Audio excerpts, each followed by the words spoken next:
I actually kind of like to scroll really far back on my page and just see the growth because it's pretty cringy when I look at it now, but it's cool to see the growth. I always tell people, like, don't delete your old stuff. Save it. Look at it. It shows you how far you've come. But I really just focused on educating, but not educating other hairstylists. I think that's where it gets twisted sometimes, is as hairstylists, we feel like we need to share our formulas and this, that, and the other. Clients don't care about that. That's Chinese to them.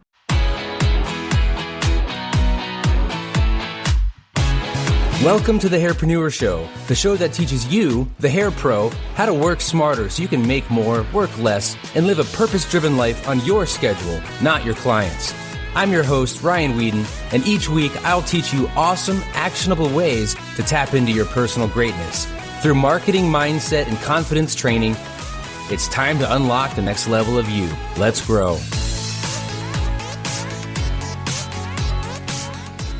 Hey everybody, welcome back to the Hairpreneur Show. I'm your host, Ryan Whedon. Today, we've got an awesome guest, somebody that I know very well now, and I've gotten to know very closely over the last year and slightly before that. She was a mob ambassador who became a mob educator and then became the mob director of education in a very short amount of time, and I can't wait to pick her brain and see what insights she has to offer others on her journey to success.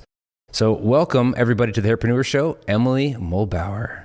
Hi, Ryan. Thank you for having me. I'm glad to have you here. Thanks for showing up virtually. We're virtual, in case you're watching this. Of course. Yeah, you're in Wyoming, so it's not really right around the corner. No, not at all. Like a beautiful place. All the pictures that you show all the time, and you're in Casper, right? Yep, I'm in Casper. So that's considered like a big city in Wyoming, but our population's around 60,000 people. So it's relatively small, but I love that, like, I have what I need here. I have Target. Like, I can get into the mountains in like 15 minutes and I can get just like to complete, I don't know, relaxation and solitude really quickly. That's amazing. I feel like that's more of us need in everyday life. You know, we need those places to escape to. And it sounds like you just have to kind of open up your front door and you're probably in the middle of nowhere, which I've seen pictures in a matter of minutes. And that just looks awesome, awe-inspiring. It is. It's very cool. I feel like a little underrated. I get really excited when people like come visit here because I'm like, there's so much beauty that it just sounds like. I told somebody recently that I lived in Wyoming and they were like, I'm sorry. I was like, no, I picked this. Why would they say I'm sorry? Like, because it just sounds like a terrible state, I guess. I don't know. What? Yeah. Well, I mean, Wyoming is, you go there to ski, right? You go there to vacation. I mean, if you're looking to get away and see just absolute scenic beauty, Wyoming would be at the top of my list. And I've never been. You should come. Yeah, I'm still waiting on my invite. I'll show you around. That sounds amazing. I would love that. So you have quickly accelerated to a pretty prominent role in mob education here. And, you know, of course, I saw your potential and I like to think that I was part of helping you move through the ranks just quickly because when I see talent, I like to do whatever I can to support that. And I saw you and you just showed up from day one as a mob ambassador. You helped us out at our first hero event. And from that day forward, it's like you never really let down. You made your intentions known that you wanted to do more. And we're very alike in that way, where the whole GSD, get shit done principle. You just do it. You put your mind in a certain area of focus and you just go. Yeah, you know, I think that, yes, I did go very quickly from like ambassador to educator and now director of education. And that, I'm so proud of that, but it also like brings me to a lot of kind of imposter syndrome if we're going to talk about challenges. People like my clients or other hairstylists, they ask me like, how did that happen? What did you do? And a lot of times my answer is just, I don't know.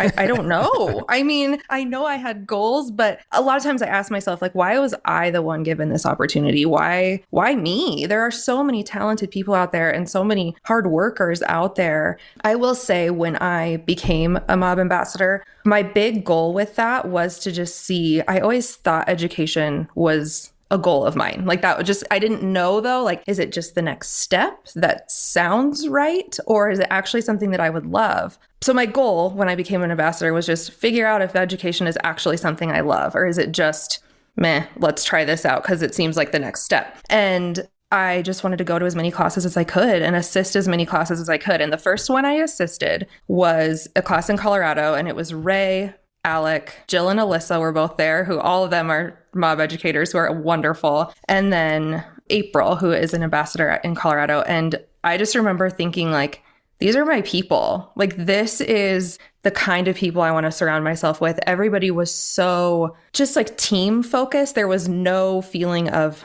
I'm the educator, you're my assistant. It was, we all had the same goal, like teach a great class, make sure the students are happy, inspire people. And I just left there like buzzing with, I need to do more of this. This is it. So that's what I did. And I just went to as many as I could. And then Hero was the first time that I got to meet you, which was awesome. And I remember being so nervous, like so nervous. I was like, oh my gosh, that's Ryan. Now I talk to you like multiple times a week. And yeah, very normal. And you talk about imposter syndrome. I mean, I feel that every day still. And I'm like, I'm the CEO and founder of, a growing company, and we're doing really well. And I still show up some days to work and I'm like, who am I? What am I doing? How did I get this awesome job that I get to show up for every day? But I think that is part of it, showing up. You show up, you put your best foot forward, and then it's consistent practice after that. And that's what I think what you did. You also saw that you wanted to be part of something bigger, and you wanted to help people. You wanted to be part of a kind of a movement. And you found your niche in education. You figured out that you liked it. And then you're like, okay, I'm going to see where this journey takes me. Yep. I don't want to make it sound like it was just, oh, I became a mob ambassador and then bam. I was told no a lot before I became a mob ambassador. I applied with other companies, and they would say, oh yeah, send us a video of you teaching. And I would never hear back. And that was super disappointing. And those phrases, of like, rejection is God's protection, or one door closes so another can open. I was always like, yeah, okay. Like, that's just something people say to someone so that they feel better about being rejected. Like, that's not real. But now I fully believe that like, that's what happened for me. Because at that time in my life, when I was applying elsewhere, and it was before I had kids, and, I was a different person. I was a completely different person before I had my kids. And I don't think I would have thrived. I think I needed to like go through all of those things in the order that I did in order to come to where I'm at. Right. When those opportunities do come, you actually are sometimes a lot more humble and more grateful because of it. The door has finally opened. Like all of that struggle, all of that rejection actually was leading to something like you had mentioned. And then you can look back, and since things weren't handed to you, you really appreciate those moments that finally have arrived for you. Yeah, 100%. Like now I'm so grateful every time I like get on a plane and go to a mob class. I'm just excited. Of course, it's a lot. They're exhausting, it's a lot to travel, but I love it. And it's funny, once I get home, I like start looking at my calendar, like, okay, when's the next one? It's just like this, I don't know, addictive almost. The energy around it is wonderful. That's great. Now, before you got into Masters of Balayage and the role you're in now, what did your life look like as a hairstylist? Oh gosh, I'm trying to think. So I've been in the industry for about 15 years, and I'll give you like a very short Cliff's Notes of how I got to where I'm at now. But I started out in Omaha, Nebraska. That's where I grew up. I went to hair school there.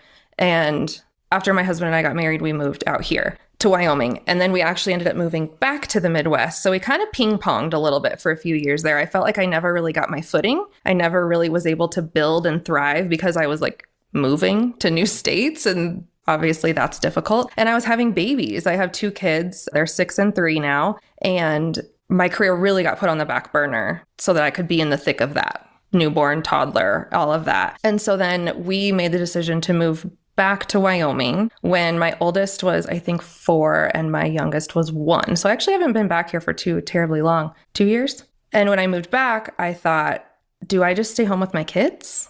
Like, is this what I do? Because rebuilding a clientele again just sounded really exhausting. And putting 2 kids in full-time childcare is a very hefty bill when you don't know if you're going to have income. And it was just all really scary. And it was really like, what do I do? And it's funny, I went to a class about 2 weeks before moving back to Wyoming. So I was in Kansas City and there was this big class going on. And I was like, maybe I should go to that.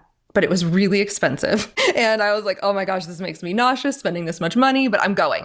And so I went to it and I thought, this class is just going to tell me, like, am I reigniting my passion or am I taking a different path and being a stay-at-home mom for a little while?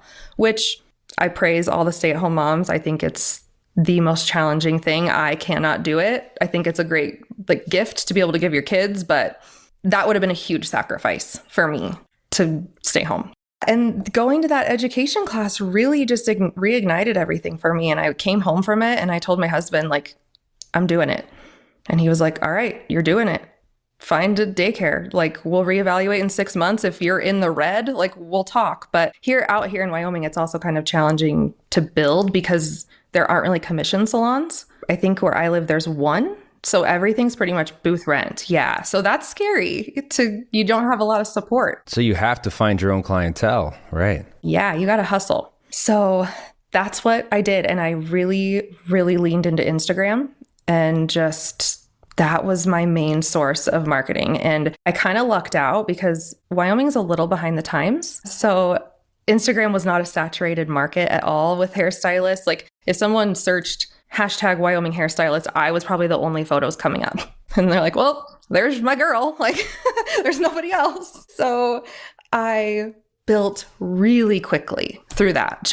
I bet in 6 months, I had full book waitlist. Like, it just kind of blew up because a lot of people we don't get a ton of education opportunities out here. So again, not a lot of people doing balayage. And what were you doing to market yourself on Instagram? Like, what were your posts like? What were your captions like? Do you remember that early on? Right at first, I actually kind of like to scroll really far back on my page and just see the growth because it's pretty cringy when I look at it now, but it's cool to see the growth. I always tell people, like, don't delete your old stuff. Save it. Look at it. It shows you how far you've come. But I really just focused on educating, but not educating other hairstylists. I think that's where it gets twisted sometimes, is as hairstylists, we feel like we need to share our formulas and this, that, and the other. Clients don't care about that. That's Chinese to them. Like, talk to them with what their struggles are. And so that's what I really tried to do, is just always be educating, make it a place where clients would want to go and learn something, figure something out, like solve one of their pain points. So yeah, just really starting with educating them. One trick that, like, to get content that helped me a lot is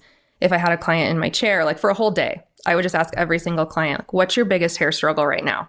And I would obviously help them through it and talk them through it there on the spot, but I would keep a mental note and even kept like a notes page in my phone, my clients' hair struggles. And then when I was writing an Instagram caption, I could just go to that page and be like, all right, this is what I'm talking about. And I was helping people. And it was like free content that I didn't have to think about. Now, is that something that you innately knew, or did you read books on that? Because that's the first step in real marketing. Is first, you're targeting a specific kind of a customer, but then you're addressing the problems and how you can actually provide a solution. I don't know. I didn't read anything about it, or I'm definitely not a master in marketing.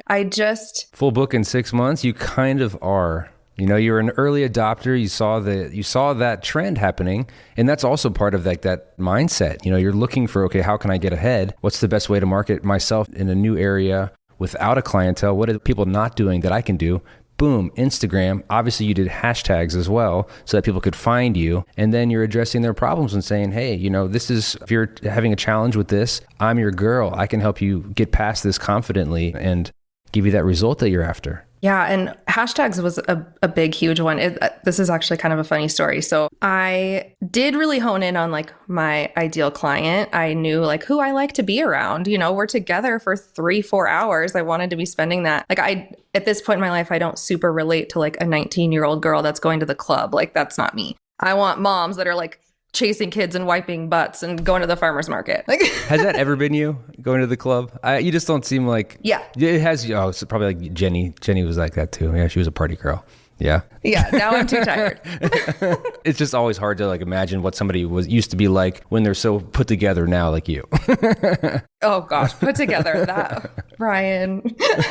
Oh, well, we don't know behind the scenes, you think I'm right? Put together. People think I'm put together. Wait until you see me behind the scenes. Right. Everybody has that. I feel like we're all a little bit messy. It's just what it is. But yeah, so I really focused on who I wanted to be when I was at work. That was my me time, being at work, because it was my time away from kids. And I don't know, I wanted it to be fulfilling. So one hashtag that I started using was Wyoming Mama. And this is so funny. So I started getting these clients, and I haven't talked to my client about this, so I'll call her Jessica. I started getting all these people in my chair. I think there was 5 within a 2-week period. And they were all saying, oh, Jessica referred me. Jessica referred me. And I was like, who's Jessica? I have no idea what this is, but I was taking it. So finally I went through my followers and I found a blogger named Jessica, and I sent her a message and I was like, I think I owe you a big thank you. a lot of people have been like saying that you referred them, and she wrote me back and she was like, oh my gosh, I'm super established with my hairstylist, but like I want to come to you, and so I've just been sending all my friends to you. How about that? That's like a pretty amazing compliment. Yeah. And now I do her hair. It's incredible. She made her way over, and she's like one of my favorites, but it's just so funny. I was like, you can get referrals from people who aren't even your clients if you just hashtag right. Right. So she found you through a hashtag.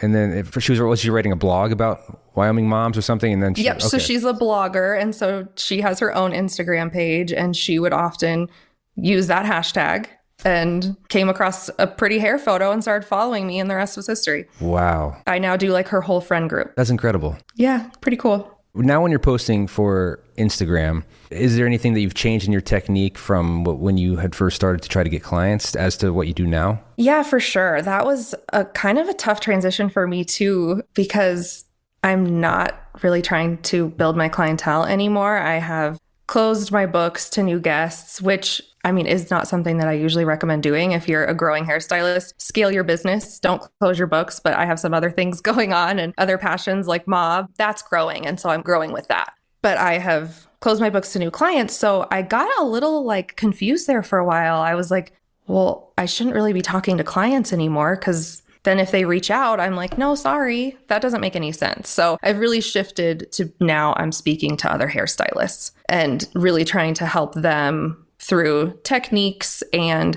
color formulas. And that's my ideal client now, if you will, is other hairstylists. Well, because you're an educator now and you're in the education space. So of course, now the customers are not your clients anymore because they're already your customers. But since you're moving in a different direction at the same time, now you're trying to reach other stylists and educate them on how to be better behind the chair. So it's funny how things can shift along the same page, but what is consistent is that one time you're always focusing on a particular type of a person, which probably makes what you post a lot easier to plan. Because one issue that I see, and it's a really big problem that I think a lot of hairstylists are having trouble with, is they're trying to be everything to everybody. They're trying to put great work out there. They want everybody to like it, clients, stylists, everybody. And by doing that, really nobody's going to like it, because it's not like you're not really addressing any particular problems. You're just like, here's my great work, clever caption. It's not really targeting anybody, so they're not really selling anything. And if you're trying to get clients in your chair, then make that your focus. If you're trying to win awards for hairstyling and whatnot, and that's your goal, to really stand out amongst your peers, then make that your focus. But trying to do both, it's almost impossible. It's really confusing to the audience too, I think. Like, that's where I struggled with kind of trying to blur it. Like, oh, some posts I'll do towards clients, and then other posts I'll do towards other hairstylists. And I feel like it just got really weird. And so I was finally like, all right, I'm talking to my hairstylist now. And my clients actually love it. Like, they're like, I'm amazed. Like, you're a magician. Like, I have no idea what any of those words and numbers mean. And so they kind of think it's cool too. Right. And I've had my own identity struggles too, especially recently when I was working on my own salon and I had my own clients and I was trying to attract them, but then I'm creating an education business, and then I've got this podcast and I'm like, who the hell am I? What am I supposed to post anymore? But then I'm like, okay, you know what? Although my identity has kind of shifted and I'm doing a bunch of different things, I have to stay focused on my message. And my message is, I'm here to help other stylists grow. And whether they're part of my team, whether they're mob students, just whether they're just students in general in the industry, that is my people. I don't care to try to teach balayage to somebody that already knows everything in balayage. That's not my customer. It's people that want to learn it, that want a strong foundation. And for the longest time, I was trying to really make sure that I was appealing to experts in the industry already. And I'm like, they're not going to buy my product anyway. So why do I even try to sell it to them? I need to focus on They're selling their own education. They're selling their own. I need to focus on the ones that I can really, truly help. And there are a lot of them, and that's what I do best. It makes it easier too, because I've just had several moments where I just like almost get into a rut where you're like, you don't know what to post, or you don't post anything because you're just unsure where to go. Yeah, no, I can totally relate to that. So what's next for you? I mean, I know that you're growing in mob and we've got a lot of stuff coming up. But now that this is going in an awesome direction, like, where do you see yourself in a couple of years? Have you thought about that? Have you looked ahead yet? Yeah, I mean, hopefully right there next to you. Awesome. Just, I want to continue like just like your vision with the education, creating that experience for people and making hairstylists just feel inspired. Like, and one of the things that I love about mob classes too is like the no secrets approach. Everything is out there. Like I've been to classes before where, you sit in the front row and you're almost told like, oh, you have to come to 2.0 to get that information. And so that's one thing that I love, and I want to like keep going and just like building a team and elevating the experience over and over and over and over. Those are my goals. Awesome. And I know that you mentioned something that you're looking forward to, and that's our hero event. You were at the first hero event, which was last year. And from all the, aside from all the technical problems that we had, that was, 2019. No, that was last year. We all just erased last year from our memory. But it was last year.